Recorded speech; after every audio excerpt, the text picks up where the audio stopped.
कजली संगे आई है कजलिया संगे आई है पीरतिया संगे आई है मोनिसिया संगे आई है इहो वाला बात छौरी केकरो से नहीं कही है मिले रोज यही है कोई मिले रोज यही है 9 महीना वाला डोज रोज रोज रोज 9 महीना वाला डोज रोजे रोज ली है 9 महीना वाला डोज रोजे रोज ली है। कजली संगे आई है कजलिया संगे आई है इहो वाला बात छौरी केकरो से नहीं कोई है मिले रोज यही है गई मिले रोज यही है 9 महीना वाला डोज रोजे रोज ली है 9 महीना वाला डोज रोजे रोज ली है।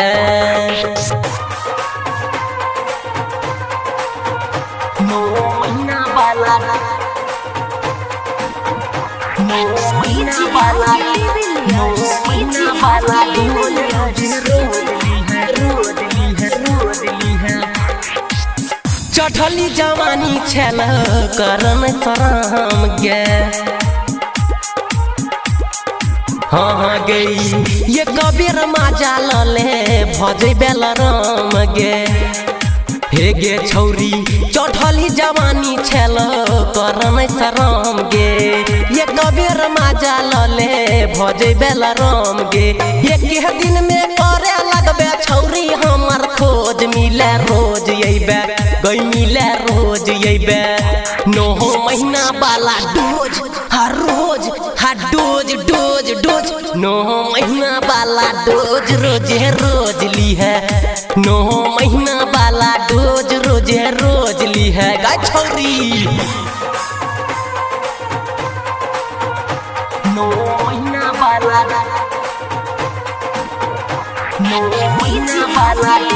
9 महीना वाला डोज रोज ली है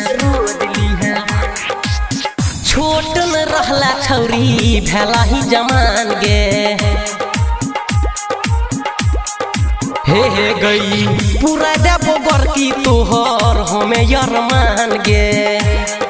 हे गे छौरी छोट न रहला छौरी भगेला जमान गे